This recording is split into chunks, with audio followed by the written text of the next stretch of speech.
जय सिया राम। तिनहि देई बर ब्रह्म सिधाए, हर्षित ते अपने गृह आए। मैं तनु जामन दो दरि नामा, परम सुंदरी नारी ललामा।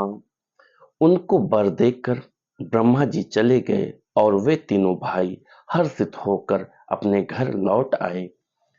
मैं दानों की मंदोदरी नाम की कन्या परम सुंदरी और स्त्रियों में शिरोमणि थी। सोई मई दीन्ही रावण ही आनी, हो ही जातु धन पति जानी। हर्षित भयं नारी भली पाई, पुनि दो बंधु बियाहे सिजाई। मैंने उसे लाकर रावण को दिया। उसने जान लिया कि यह राक्षसों का राजा होगा।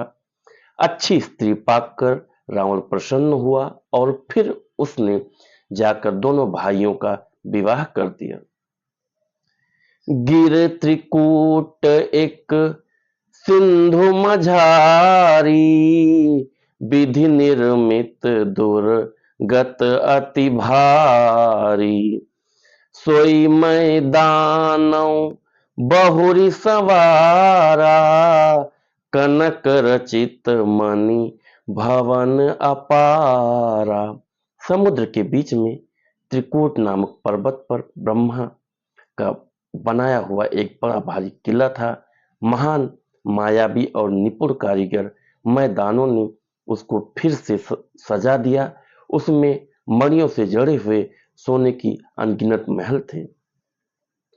भोगावती जसी अहिकुल बासा, अमरावती जसी सक्र निवासा।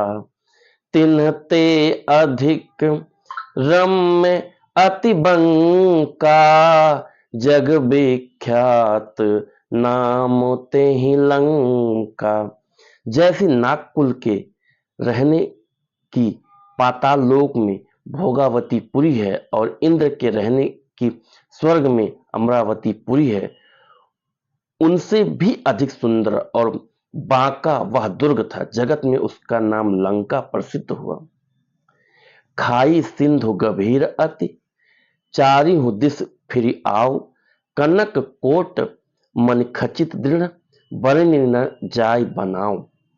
उन चारों ओर से समुद्र की अत्यंत गहरी खाई घेरे हुए है। उस दुर्ग के मणियों से जड़ा हुआ सोने का मजबूत परकोटा है, जिसकी कारीगरी का वर्णन नहीं किया जा सकता। हरि प्रेरित जहि कल्प जोई, जातु धान पति होय। सूर प्रतापी अतुल बल, दल समेत बल सोय। भगवान की प्रेरणा से जिस कल्प में जो राक्षसों का राजा रावण होता है, वही सूर प्रतापी अतुलित बलवान अपनी सेना सहित उस पुरी में बसता है। जय सिया राम। तो मित्रों, हमारी आज की 5 चौपाई श्री रामचरितमानस की कंप्लीट हुई। तो कोशिश करिए कि आप लोग भी कम से कम श्री रामचरितमानस की 5 चौपाई आप जरूर पढ़िए।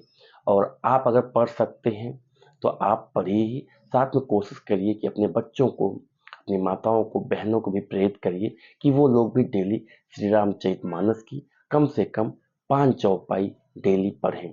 इससे क्या होगा कि आपको मोटिवेशन मिलेगा और आज का जो जीने का तरीका है आज के टाइम पे, वो भी आपको सीखने को मिलेगा। तो आप लोग कोशिश करिए कि कम से कम 5 चौपाई श्री रामचरितमानस की डेली पढ़ें। और हो सके तो एक पौधा आप जरूर लगाइए, डेली लगाइए। अगर डेली आप नहीं लगा सकते हैं तो किसी ओकेजन पे, आजकल जन्मदिन मनाया जाता है या आपके एनिवर्सरी है, ऐसा कोई भी प्रोग्राम है, तो भी आप पौधा लगा सकते हैं। तो मित्रों, इसी के साथ मैं अपनी वाणी को विराम देता हूँ। जय श्री राम।